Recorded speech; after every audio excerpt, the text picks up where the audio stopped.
Olá, sejam todos bem-vindos a mais um vídeo do nosso canal. Meu nome é Matheus e hoje estaremos falando sobre o capítulo 11 do livro de Daniel. Mas, por esse ser um assunto bem extenso e complexo, nós o dividiremos em 5 partes.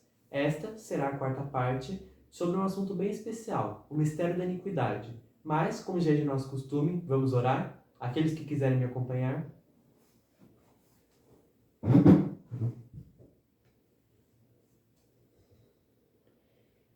Senhor Deus Pai que está nos céus, muito gratos somos por tudo, porque o Senhor nos ama com um amor infinito e tem cuidado de cada um de nós. Por favor, Senhor, nos perdoa. Seja comigo nesta hora e seja também com todos aqueles que estarão assistindo este vídeo. Nos concede discernimento sobre esse assunto tão delicado. Te pedimos pelos méritos de Cristo Jesus. Amém.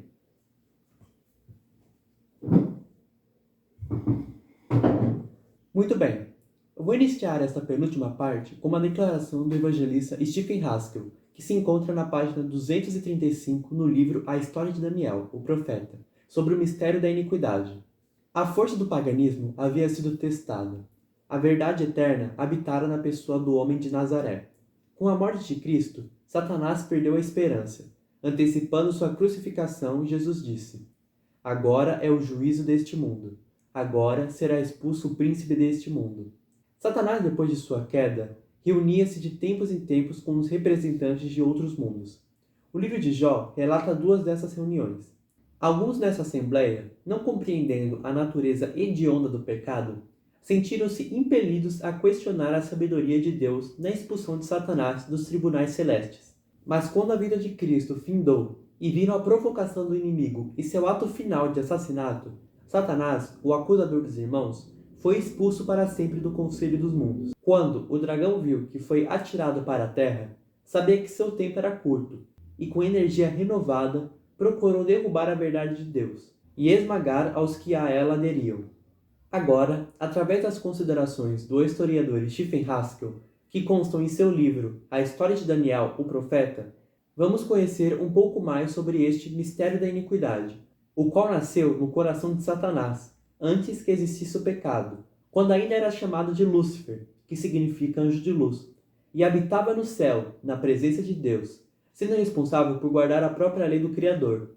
Acompanharíamos uma verdadeira batalha espiritual entre Cristo e seus seguidores contra Satanás e as hostes de anjos caídos, os quais foram juntamente expulsos do céu, e desde então trabalham para influenciar os reis das nações deste mundo, a lançarem a verdade de Deus por terra, na tentativa de enganar, se possível, os próprios escolhidos. Pode ler para nós, Pai? Sim.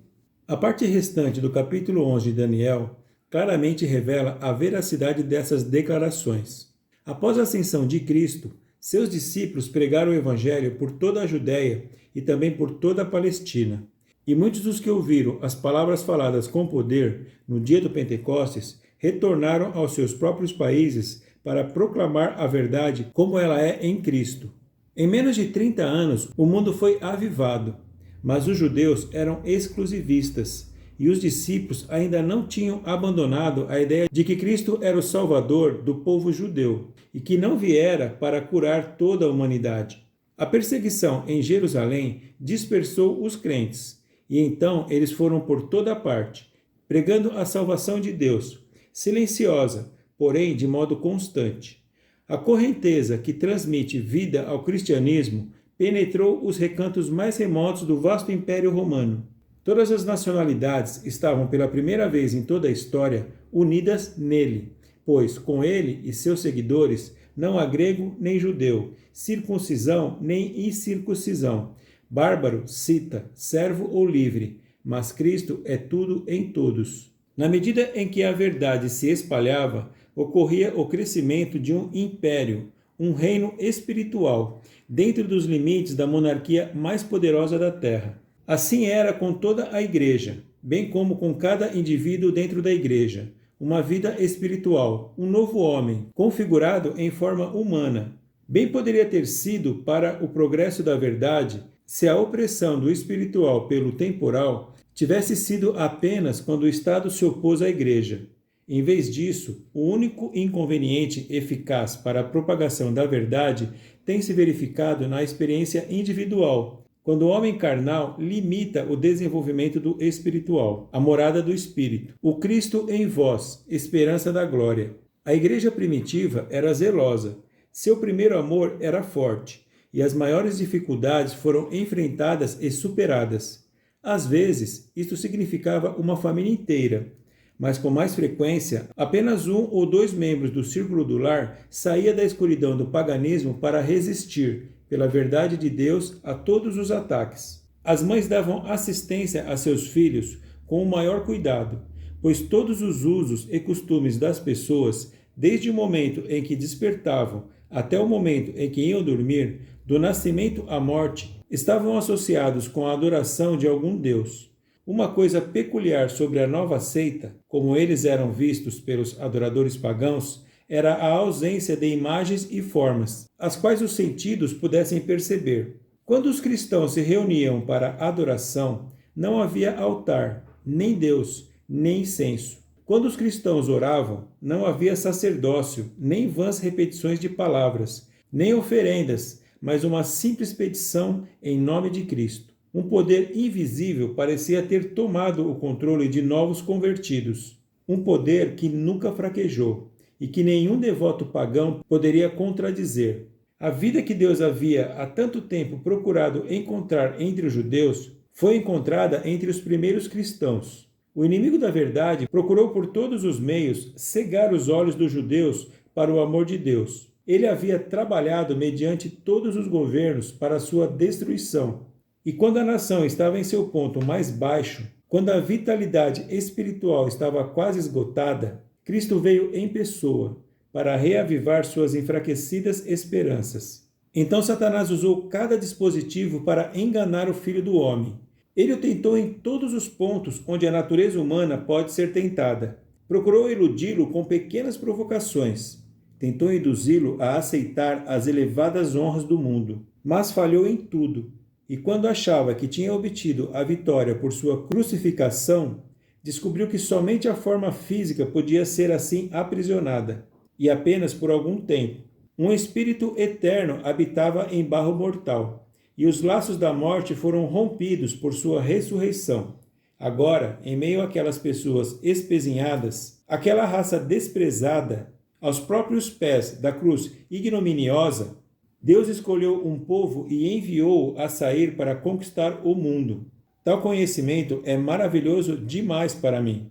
É tão alto que não posso alcançá-lo. Não é de admirar que o mundo acordasse com ímpeto e que Satanás haja procurado novos dispositivos para a derrubada da verdade. A pressão externa, embora tentada vez após vez, tinha provado ser inútil em eliminar a verdade. Na fornalha de fogo foi vista a forma de um quarto homem. Na cova dos leões saiu um nobre ministro. Do novo sepulcro de José ressurgiu um conquistador. Babilônia, Medo-Pérsia, Grécia e Roma tinham tentado derrubar a verdade, mas havia sempre uma grandeza, em constante crescimento, no lugar da derrota. Um novo plano foi elaborado por Satanás. Se o paganismo pudesse ser colocado no coração enquanto os princípios cristãos fossem reconhecidos externamente, a derrota seria certa, pois a destruição opera de dentro para fora. Foi uma repetição do plano de Balaão. Paulo, o grande mestre da justiça, ao visitar diversos lugares entre os santos, assim escreveu aos Tessalonicenses: Ninguém vos engane de maneira alguma, pois aquele dia não virá sem que primeiro venha a apostasia e que o homem do pecado seja revelado, o filho da perdição, o qual se opõe e se levanta contra tudo o que se chama Deus ou se adora, de modo que se assentará como Deus no templo de Deus, querendo parecer Deus, porque o mistério da iniquidade já opera. Esta é a descrição por Paulo do mistério da iniquidade, o quarto animal da visão de Daniel 7. Foi então que naquela igreja, conhecida por sua pureza, que o paganismo foi se introduzindo. Abrigada nas dobras do traje cristão, se escondia a serpente, o velho dragão. Assim como o nascimento de Cristo, a encarnação de Deus, era um mistério, e ainda hoje ninguém o pode penetrar, cumpriu-se outro mistério, o mistério da iniquidade, cujas maquinações são por demais fortes para que a mente humana possa compreender. porque hão de surgir falsos cristos e falsos profetas, e farão tão grandes sinais e maravilhas que, se possível fora, enganariam até os eleitos. Somente quem tem os olhos iluminados pela verdade, cujo coração é o local de habitação do Filho de Deus, em outras palavras, somente aquele dentro do qual habita o mistério da piedade, prevalecerá contra o mistério da iniquidade. Nos dias de Paulo, ou seja, no primeiro século depois de Cristo, esse poder já estava em operação. Até agora, a história como registrada no livro de Daniel lidou com os reinos terrenos, mas a partir deste momento passa a lidar com o mistério da iniquidade, o qual atuou através dos diversos governos. A distinção entre os reinos do norte e do sul permanece como no passado, mas passamos de governo a governo a um poder que estará abalando esses governos. De um lado dessa controvérsia está a Igreja de Deus, do outro lado está o mistério da iniquidade, que muitas vezes se apodera de governos terrestres, com o propósito de destruir esta igreja. A expressão Igreja de Deus não se refere a nomes ou linhas denominacionais. Desde os dias de Cristo até o presente, sempre houve uma igreja verdadeira. Seus membros têm estado muitas vezes dispersos aos olhos humanos, mas nos arquivos dos livros do céu são reconhecidos como uma única entidade. A característica que assinala a verdadeira igreja é a adesão aos mandamentos do Deus do céu. Onde quer que um povo tenha sido fiel à verdade, a estes Deus tem honrado com sua presença. Além disso, a cada denominação que surgiu foram oferecidas as mesmas oportunidades, as quais foram oferecidas às 4 nações sucessivas que se levantaram, isto é, o privilégio de andar em toda a luz e, por este ato, se tornarem uma entidade eterna. Mas, do mesmo modo que a verdade foi rejeitada pelas nações e elas caíram, assim a verdade tem sido rejeitada por uma denominação após outra. E ao caírem, outras pessoas ocupam o lugar vago. Esta sucessão será mantida até que seja formado um povo remanescente que irá entrar na cidade eterna para reinar com Cristo. É esta luta que foi revelada a Daniel na última parte de sua última visão. A história de Roma torna-se assim a história da controvérsia religiosa, cuja luta entre a verdade e o erro será cada vez maior. A história da igreja, como relatada a João, contém mais detalhes do que as palavras de Gabriel a Daniel. Para seus seguidores do primeiro século, Deus diz: Todavia eu tenho algo contra ti, porque deixaste o teu primeiro amor. Lembra-te, portanto, de onde tu caíste, e arrepende-te, e faz as primeiras obras. Da igreja no segundo e terceiro séculos, ele diz: Eu conheço as tuas obras, e a tribulação, e a pobreza, mas tu és rico. Não temas estas coisas que tu sofrerás. Eis que o diabo lançará alguns de vós na prisão, para que sejais tentados, e tereis tribulação por 10 dias. O cristianismo e o paganismo estiveram em conflito aberto durante 3 séculos após o nascimento de Cristo, e às vezes a serpente levantava a cabeça para lançar a verdade por terra. Alguns dos seguidores de Cristo foram perseguidos, e outros se tornaram frios e indiferentes. Mas havia um poder no Evangelho a qual os pagãos não podiam resistir. Ao aumentarem o número de seus seguidores, sua influência foi sentida até mesmo em círculos políticos. O mal do terceiro século da era cristã encontrou o governo de Roma muito enfraquecido. Os males do império, sua opressão e crueldade, tornou quase impossível para os imperadores controlarem a administração. A autoridade estava nas mãos do exército, que entronizava e removia governantes arbitrariamente.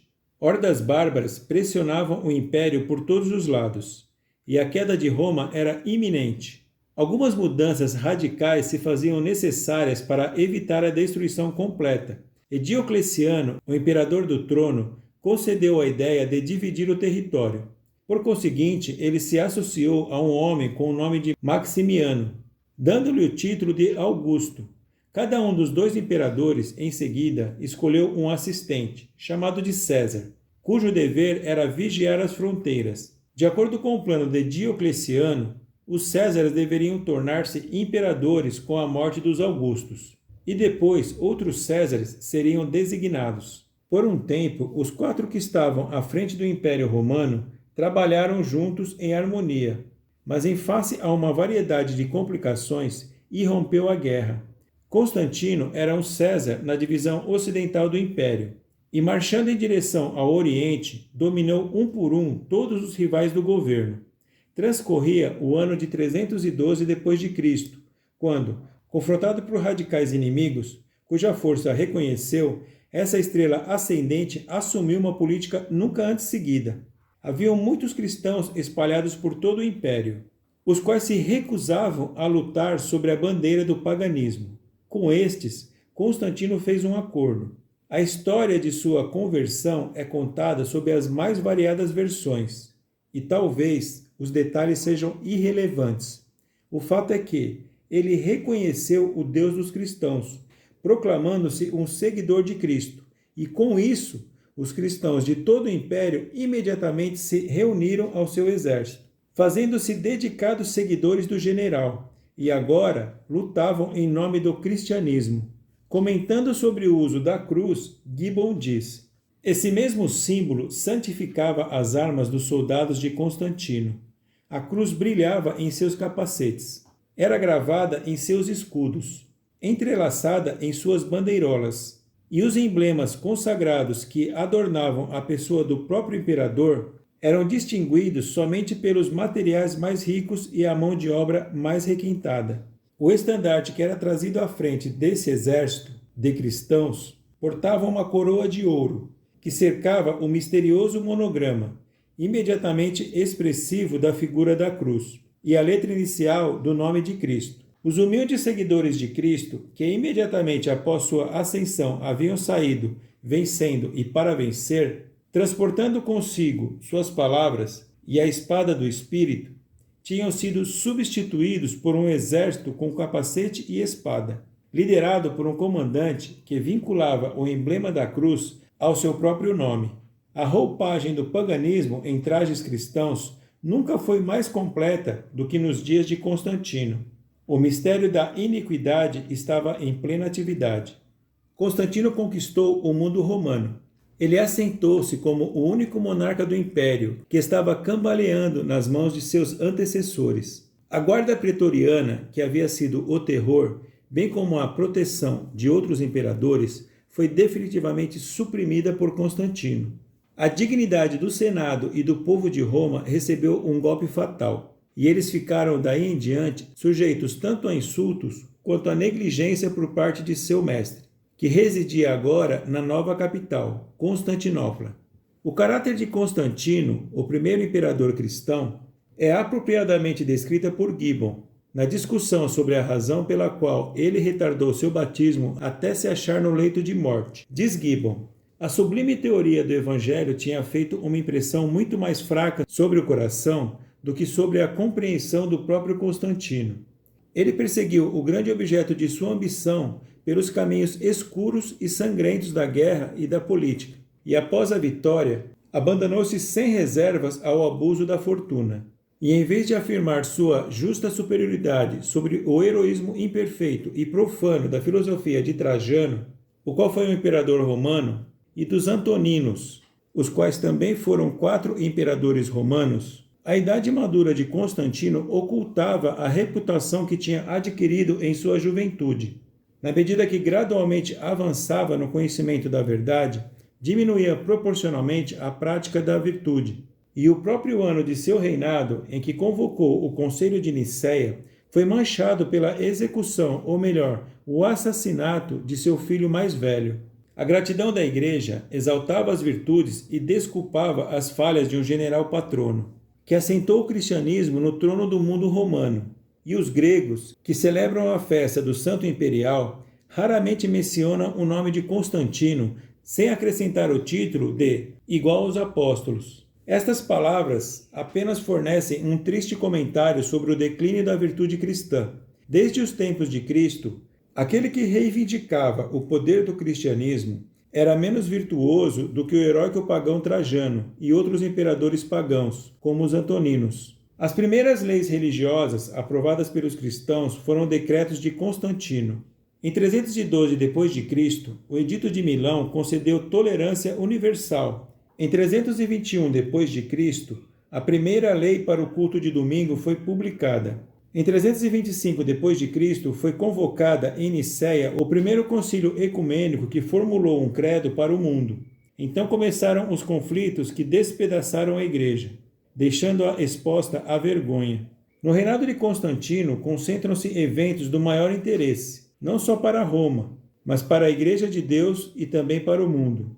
Foi a primeira e talvez a maior lição a ilustrar os efeitos da elevação do cristianismo nominal ao trono do mundo. Na esteira deste reinado, seguem os anos de trevas para toda a Europa, quando o Anticristo reinou supremo. Ele de fato realizou aquilo que nem seu pai, nem o pai de seus pais haviam realizado. Deixou-se aos seus herdeiros uma nova capital, uma nova política e uma nova religião. Ninguém havia antes ousado pensar que Roma poderia ser transferida da Itália. Constantino selecionou a região de Constantinopla com sabedoria mais do que humana. Era naturalmente constituída para ser o centro e a capital de uma grande monarquia. Tem sido um ponto controvertido entre as nações da Europa desde que o continente teve nações com quem contender. E, de acordo com a profecia de Daniel, será um ponto de controvérsia até o fim dos tempos. É um fato digno de nota que a cidade foi fundada no ano 330 d.C., exatamente 360 anos, um tempo, após a vitória de Otávio sobre Antônio em Actium, o que fez dele o único governante do trono romano. A nova política foi o resultado de uma união entre Igreja e Estado. Os reinos do passado tinham seguido uma política de certa semelhança entre si. O governo era para eles objeto central. Isso foi visto de forma mais acentuada em Roma pagã. Mas com Constantino a política mudou. O paganismo como paganismo foi rebaixado e o mistério da iniquidade foi entronizado. O mundo agora estava entregue ao cristianismo, não como ele veio à existência a partir daquele cujo nome levava, mas corrompido e poluído por mentes humanas e satânicas. Gibbon diz que daí em diante a história irá escrever instituições políticas em vez de relatar guerras, e adotará a divisão de assuntos civis e eclesiásticos desconhecidos dos antigos. Ou seja, a história futura deve lidar com a Igreja e o Estado, e não mais com reinos, como Babilônia, Medopérsia e Grécia. A história mudou. O diabo anda em derredor, como um leão que ruge, buscando a quem possa devorar. E os planos tranquilos e firmes para conquistar o mundo, que marcaram as nações antes dos dias de Cristo, foram a partir de agora substituídos por um desespero que significava a total destruição, se possível, de todos quantos servem ao Deus do céu. Qualquer meio é lícito nas mãos do príncipe deste mundo. E quanto maior o número dos que caírem, mais leve o fardo que ele, o arqui-inimigo, deve carregar no dia do ajuste final de contas. Os atos de Constantino iniciaram uma série de movimentos que se desenvolveram rapidamente no anticristo da Idade das Trevas. O concílio realizado em Nicéia foi uma reunião importante tanto para a Igreja quanto para a nação, porque desde que as duas se deram as mãos, tudo o que afeta uma afeta a outra. O mundo cristão foi dividido por facções teológicas. Alexandria, o centro de todo o estudo filosófico, também era centro da atividade teológica. Aqui é onde a influência grega foi mais fortemente sentida. Atanásio, o líder de uma facção, foi arquidiácono e depois bispo de Alexandria, e seu oponente, Ário, era presbítero da mesma cidade. Cristianismo e paganismo se encontravam no campo de batalha quando Constantino disputava o trono de Roma. O cristianismo e o paganismo se enfrentaram em um conflito mais acirrado em Alexandria, onde escolas cristãs e pagãs estavam lado a lado. Aqui foi que homens como Orígenes e Clemente, pais reconhecidos da Igreja, adotaram a filosofia dos gregos e aplicaram ao estudo da Bíblia os mesmos métodos que eram comuns no estudo de Homero e outros escritores gregos. A alta crítica nasceu em Alexandria. Foi o resultado de uma mistura das verdades ensinadas por Cristo com a falsa filosofia dos gregos. Era uma tentativa de interpretar os escritos divinos pelo intelecto humano. um renascimento da filosofia de Platão. Esses professores, através da introdução da filosofia grega nas escolas nominalmente cristãs, abriram caminho para as controvérsias teológicas que abalaram o mundo romano, quando finalmente estabeleceu-se o mistério da iniquidade. Assim, a partir desse falso ensino da palavra em Alexandria, surgiram dois líderes, Atanásio e Ário, cada um com seus seguidores. Contudo, nenhum homem poderia definir claramente o ponto de disputa sobre o qual discutiam. Tão grande foi a controvérsia que o Concílio de Nicéia foi convocado para resolver o litígio e entregar a Igreja ao credo ortodoxo. O imperador Constantino convocou o concílio e estava presente em pessoa. Nesse concílio, o credo de Atanásio foi reconhecido como ortodoxo, e Ário e seus seguidores como hereges declarados. Todavia, anunciar um credo é uma coisa e adotá-lo é outra. O credo ortodoxo foi publicado para o mundo e, em seguida, começou a luta. Nessa contenda, exércitos lutaram e muito sangue foi derramado. No entanto, apesar do fato de que o arianismo fosse uma heresia, a doutrina se espalhou e era popular entre as tribos bárbaras que invadiram a divisão ocidental do Império Romano. Os vândalos que se instalaram na África estavam entre os seguidores de Ário, e assim também os érulos e os ostrogodos, que se estabeleceram na Itália. Mas enquanto o arianismo se difundia pela África, Sardenha e Espanha, e esteve às vezes presente na Itália, a religião reconhecida do imperador romano e do próprio império, o Reino do Norte, que agora tinha a sua sede em Constantinopla, era a fé católica, tal como proclamado em Nicéia. Como Constantinopla era representante desta divisão norte, mais tarde, em 527 e 565 d.C., Justiniano ficou como campeão da causa católica. De acordo com a visão de Daniel 7, o reino romano seria dividido em 10 partes, representadas pelos 10 chifres do quarto animal, e 3 destes reinos deveriam ser arrancados por outro poder. É esta parte da história do quarto reino que é relatada em Daniel 11, começando com o verso 25. O reinado de Justiniano foi o período mais brilhante da história bizantina após a morte de Constantino. E historiadores concordam que entre as suas maiores conquistas militares devem ser classificadas as suas façanhas contra o Reino do Sul. O sucesso de Justiniano deveu-se aos serviços do célebre general Belisário, em toda a extensão da maior parte do seu reinado. Ele foi um instrumento nas mãos do imperador para esmagar a heresia. Os vândalos eram arianos, mas Ilderes, o neto do guerreiro-chefe deles, Genserico, o Notável, favorecia a fé católica. O descontentamento de seus súditos tornou possível para Ilderes ser destronado por Gelimer, que tinha algum título ao trono vândalo. Sob o pretexto de proteger o destronado Ilderes, o imperador Justiniano preparou-se para uma guerra na África.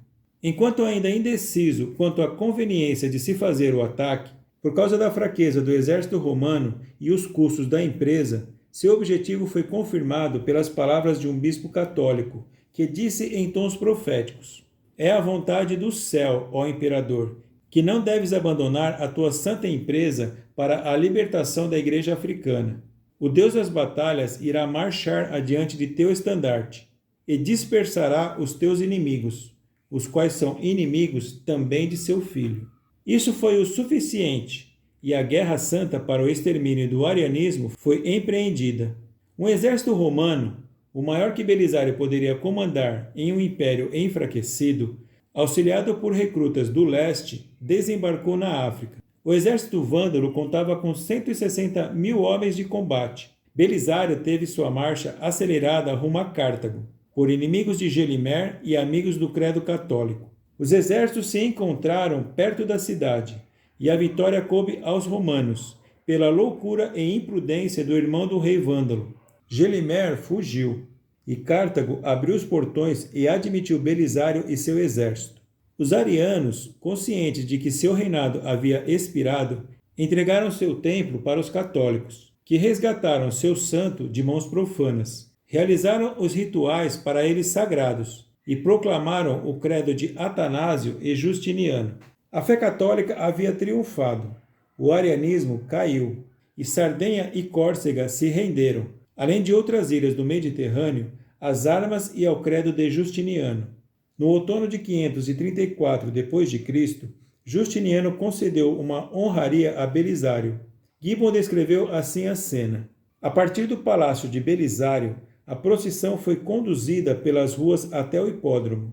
A riqueza das nações foi apresentada. Os troféus marciais ou de luxúria efeminada, a rica armadura, os tronos de ouro e os carros do Estado que tinham sido usados pela rainha Vândala, os móveis maciços do banquete real, o esplendor das pedras preciosas, as formas elegantes de estátuas e vasos, os mais substanciais tesouros de ouro e os vasos sagrados do templo judeu, que após sua longa peregrinação foram respeitosamente depositados na igreja cristã de Jerusalém. Num longo cortejo, vândalos mais nobres relutantemente expuseram sua elevada estatura e rostos másculos. Os arianos lamentaram a ruína de sua igreja, triunfante por mais de um século na África, e provocados justamente pelas leis do conquistador, interditaram o batismo de suas crianças, bem como o exercício de todos os cultos religiosos. Não é de admirar que aqueles que permaneceram planejaram um golpe contra o governo e o general que representavam Justiniano. A perda de vida foi terrível nessas guerras pela supremacia de um credo sobre o outro, e o caminho para a coroa papal estava manchado de sangue. Afirma que 5 milhões de africanos foram consumidos pelas guerras e pelo governo do imperador Justiniano. Por uma questão de brevidade, as guerras entre o Império Católico e os vândalos podem ser tomadas como uma ilustração do extermínio dos outros dois reinos, o dos Hérulos e o dos Ostrogodos. Justiniano era o imperador reinante, e a maior parte do trabalho fora feita por Belisário, este mesmo general, entre os anos 533 e 538 d.C. Quando ocorreu a última disputa contra o paganismo, em 538 d.C., com os britânicos aceitando o cristianismo, o sacrifício contínuo de que fala o profeta Daniel foi tirado, e a partir de então, o caminho para que o papado fosse entronizado em Roma estava aberto. Constantino criou uma nova capital e deixou Roma, que foi ocupada pelo chefe da igreja. A nova religião, o cristianismo, como já vimos, estava misturado com o paganismo, o qual ela havia esmagado, dando a existência ao papado. A nova política, uma união entre a igreja e o Estado, concedeu ajuda civil para este paganizado cristianismo chamado de papado. A colheita da semente semeada nos dias de Constantino foi ceifada no reinado de Justiniano, cujo poder militar e civil apoiava a abominação desoladora. Uma característica marcante desta história é o fato de que o próprio Código de Leis que Roma deixou, como um legado para tempos posteriores, é obra deste mesmo Justiniano. É de admirar que as leis desse imperador, que reinou no momento em que o papado foi formado e que o respaldou com armas, deva conter alguns princípios do papado? Fischer diz: princípios humanos são incorporados ao direito civil, mas num sistema despótico do imperialismo. As leis de Justiniano formam a base das leis nacionais de hoje. Do mesmo modo, a religião de Justiniano é a religião reconhecida atualmente, na maioria dos países. Constantino e Justiniano, os dois homens acima de todos os outros, foram peças fundamentais para a formação do papado, dando-lhe para isso o poder civil. A disputa entre o arianismo e o catolicismo ortodoxo foi um meio para entronizar o papado. Um poder que em breve seria reconhecido como a personificação de toda a tirania, sustentava o cetro de Roma, e os seguidores daquele que proclamou um pacto de paz com Israel lutariam por um período de 1260 anos pela própria sobrevivência, pois cada princípio da verdade foi esmagado, e em 538 d.C. teve início a Idade das Trevas. Obrigado. Continuando, vejamos os textos bíblicos que mostram essas considerações do historiador e evangelista Stephen Haskell.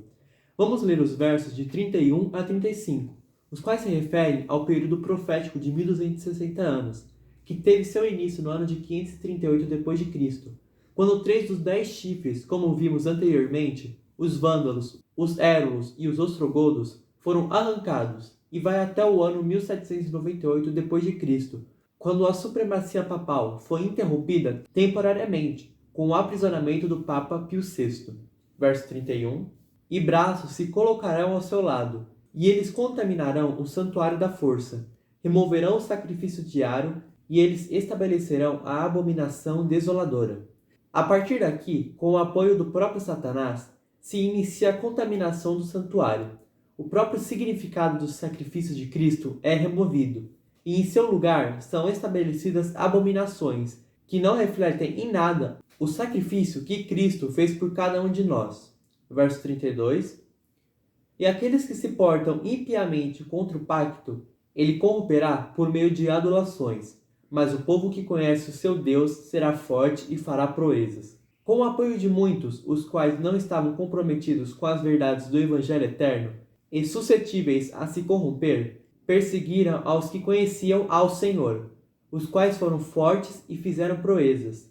Verso 33. E aqueles que têm entendimento dentre o povo instruirão a muitos. Contudo, cairão pela espada, e pela chama, e pelo cativeiro, e pelo despojo, por muitos dias. Neste período, a própria palavra do Senhor, a Bíblia, estaria aprisionada, mas o Senhor sempre teve um povo, pequeno em número, mas que conhece o seu Deus, e leva o seu evangelho adiante, ainda que para isso tiveram que pagar com a própria vida. Verso 34. Então, quando caírem, eles terão uma pequena ajuda, porém, muitos se juntarão a eles por meio de adulações. Sabem, quando Moisés libertou o povo de Deus da escravidão egípcia, muitos egípcios acompanharam este êxodo, e foram estes, na maioria, os que provocaram a Arão, para que fizesse um bezerro de ouro, que ocupasse o lugar de um Deus para eles. Infelizmente, muitos dos que aparentemente se encontram ao nosso lado não estão verdadeiramente comprometidos com o mesmo Deus, entende? Precisamos tomar muito cuidado com as adulações. Verso 35. E alguns dos que têm entendimento cairão, para prová-los, e para purificar e torná-los brancos, até o tempo do fim, porque ainda é por um tempo determinado. Muitos foram os que nestes dias caíram pela espada, e pelo fogo, e de diversas maneiras, as mais terríveis e inimagináveis. Mas o Senhor tem anotado o nome de cada um deles, e é poderoso para tornar a trazê-los à vida no último dia. Assim seja. Bem, é isso. No próximo vídeo, daremos continuidade com a quinta e última parte do capítulo 11 do livro de Daniel, sobre a Roma papal. Oremos. Senhor e Deus que nos céus habita, louvado seja o teu nome. Muito grato, Pai, por tudo e por tanto, e principalmente pelos méritos de Jesus, o Cristo. Obrigado por estarmos aqui. Te peço uma bênção especial sobre todos os que estão vendo este vídeo. Nos concede sabedoria e discernimento, para que possamos compreender estes assuntos. E perdoa, Pai, todos os nossos pecados. É isso que te pedimos e agradecemos, em nome de Jesus. Amém.